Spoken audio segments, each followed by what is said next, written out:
Rekaman penghancuran tank T-72 dan kendaraan tempur lapis baja Ukraina akibat serangan Lancet dari kelompok utara ramai beredar di media sosial Telegram pada Jumat 9 Agustus 2024.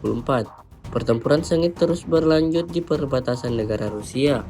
Kru Rusia baru-baru ini kembali berhasil membakar peralatan militer musuhnya. Video tersebut merekam serangan tepat terhadap tank 72 dan kendaraan tempur lapis baja Angkatan Bersenjata Ukraina, yang menegaskan keefektifan serangan Lancet dalam perang melawan orang-orang Ukraina.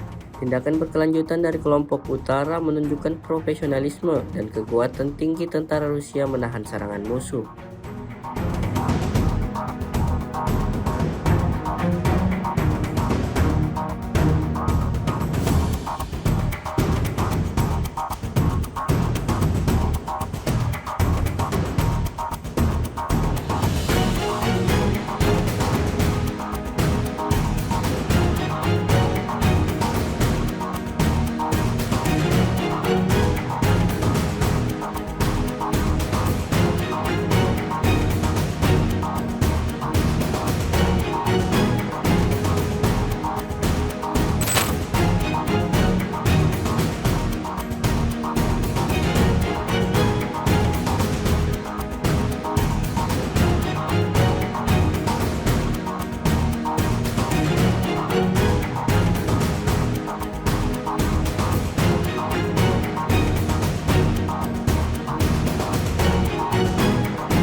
Download Tribun X sekarang, menghadirkan lokal menjadi Indonesia.